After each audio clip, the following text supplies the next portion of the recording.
He looks like a plush toy, but this animal kills even when it's not hungry. Have you ever wondered just how brutal cute animals can be? A bunny, a hamster, a mouse, or the stoat. Small, cute, seemingly harmless.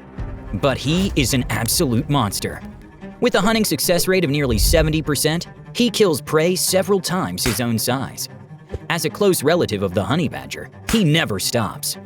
He crawls into burrows, hunts in the dark, strangles victims almost his own size. This isn't just a fluffy little critter, it's a tiny killing machine, but it's not as simple as it seems. An animal that tops the list of the 100 most dangerous species for ecosystems. An animal that if it were the size of a dog, would hunt elephants. Today, you are going to live his life. You are the stoat. This is gonna be fun. How did you end up like this? As usual, you were sitting by the river. Or rather, you stood there for a few seconds and kept running. Thanks to your hyperactive metabolism, you can't go long without food. You need to eat! Take this guy, for example, a little field mouse. Easy prey. All it can do is juke and run away from you into its burrow. You follow it down there because there might be more mice inside. It's an easy catch. It's not much faster than you. And with your cat-like flexible body, you can easily navigate the tunnel. Sure, sometimes the burrow can cave in and you'll die underground. But luck is on your side today. So you catch the mouse. Your main enemy in these hunts isn't the burrow or its maze. Not the speed of the mouse. Not even a cave-in. It's the weasel, an equally cute animal that will literally tear you apart down here. It all comes down to size. She is half your size, making her way more dangerous underground than you are. Because she can actually move around freely here, and you can't. Ow!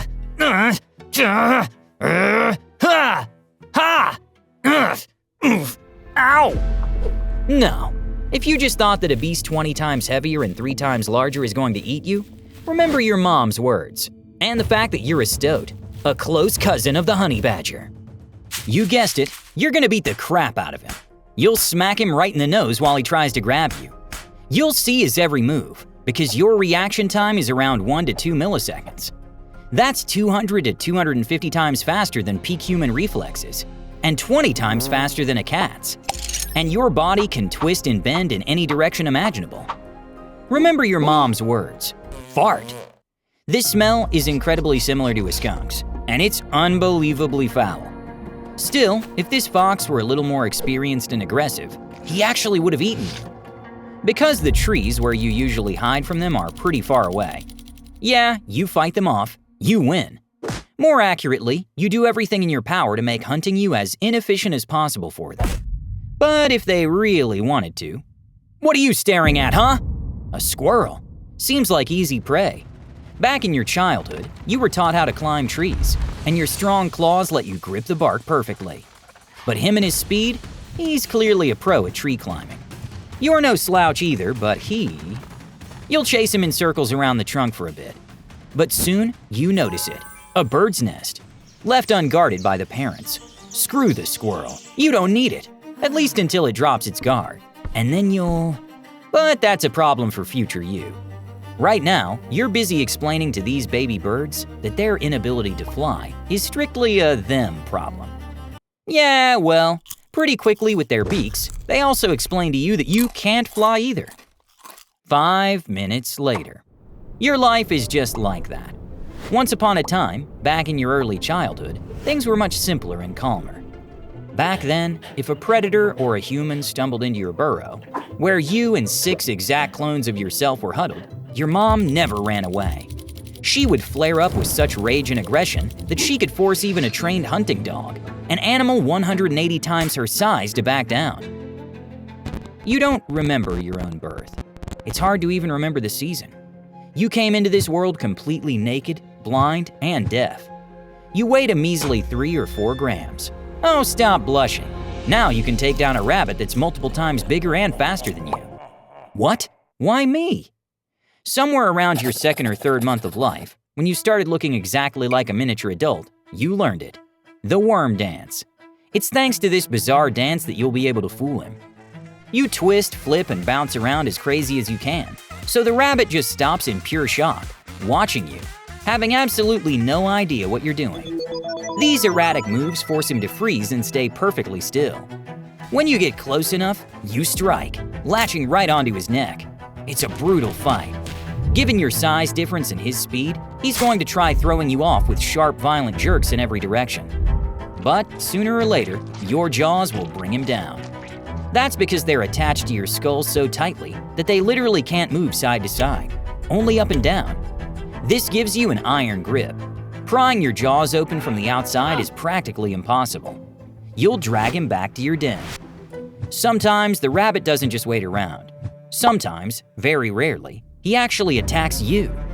His legs aren't just for running anyway. They can also kick you with lightning speed.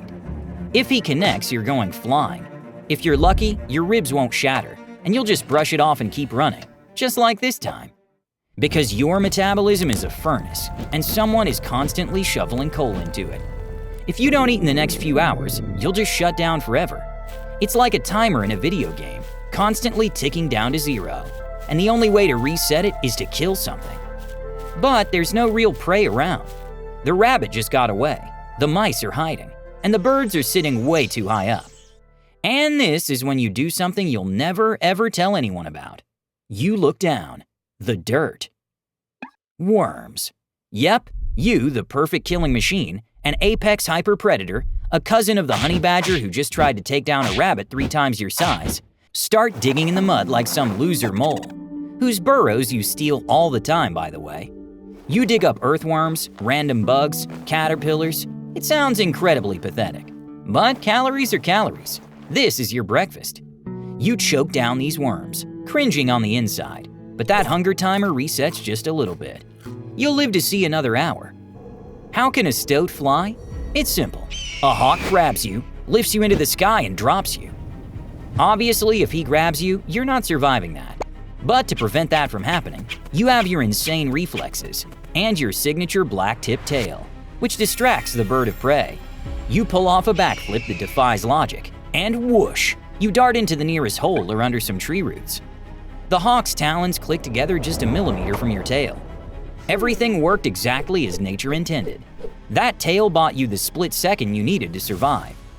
You sit under the root. He sits on the branch. You stare at each other. He knows you're in there. But crawling in after you is both too much effort and too sketchy for him. 5 minutes later, he takes off to find someone a bit slower. You wait another 10 minutes because you're not an idiot. You crawl out, alive. You move on. Hunger is knocking at the door again. A new scent, very sharp. You step out onto the trail and see him.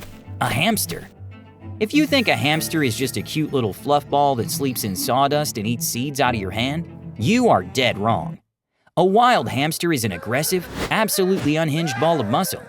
He's almost the same size as you, and he's not running away. He spots you, stands on his hind legs, puffs out his cheeks, and starts hissing like a punctured gas tank. This is an open challenge. You accept. He lunges at you. He's got big teeth, but he's just straight up slow. He tries to bite you, but you're already gone.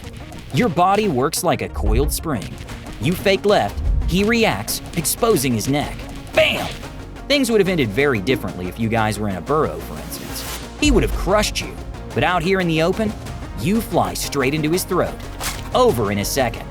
Yeah, the prey is heavy. Dragging it is gonna be a pain, but it's so much meat that your metabolism is practically whispering, "Thanks, bro." Speaking of which, where exactly are you dragging it? You need somewhere to sleep and eat without stressing out. And this brings us to the most interesting part. How you, the stoat, handle real estate. You don't dig burrows. Digging burrows is slow, boring, dirty, and honestly for losers. You're a pro. You do a hostile takeover. You find someone else's burrow. By the smell, you determine a mouse or a rat lives there. You crawl inside. No knocking, no hello there. There's the rat, a massive, fat veteran rat. He's sitting in his house, thinking he's the boss around here. You crash into his tunnel. It's cramped. You can't jump around. But you don't need to. Your sausage-like body was literally built to fight in tunnels like this. The rat lunges at you from the dark. He bites, he scratches, but you're just more agile.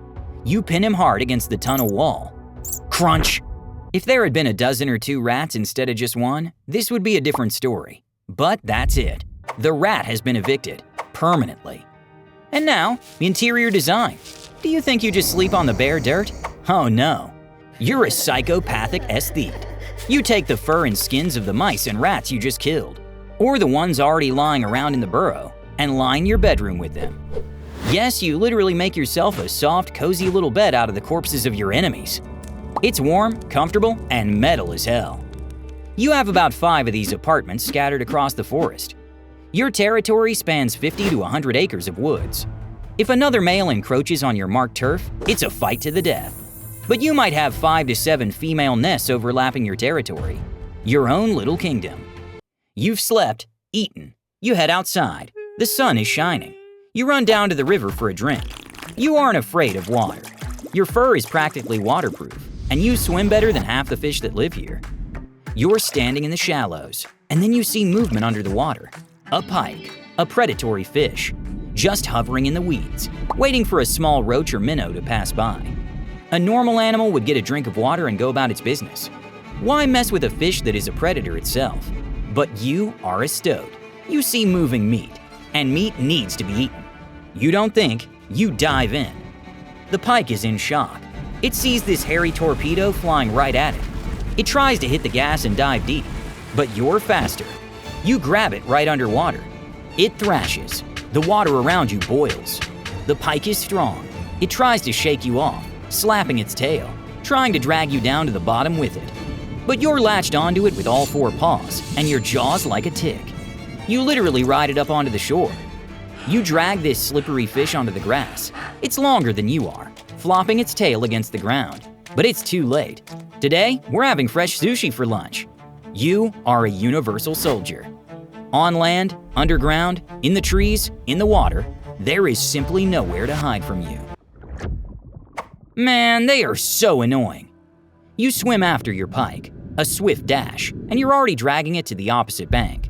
But the prey is left on the sand. Your attention shifts to a fox that just came down for a drink. You swim closer, interrupt its drink, punch it right in the nose, and fearlessly shred it with your claws. Only after that do you grab your pike to carry it back to your burrow. But on the way you have an encounter, a weasel. She is the true god of tunnels and the underground, where her hunting is far more successful than yours. In the subterranean world, the only ones who can rival weasels are the females of your own species. But up here on the surface, you make the rules. You charge into an attack. The weasel accepts the fight, hoping to repeat the morning scenario, but this time, she loses. Just like the rabbit you met on the way to your den, who now won't be able to get away. You aren't hungry, but anything that moves on your territory is your food. If you stumble into a chicken coop or someone else's burrow full of prey, your brain will literally short-circuit. You won't calm down until you've slaughtered absolutely everyone, even if you can only eat a tiny fraction of it. At the very first opportunity, you'll drag this bloody stash deep underground into your temporary den, where the cold will keep the meat fresh. You'll even get to that squirrel up in the tree that relaxed a bit too much. No one can hide from you. Not in winter, when your fur turns blindingly white, nor right now. You sigh quietly, lick your sharp fangs, look around you. You are the stoat, and your hunt never ends.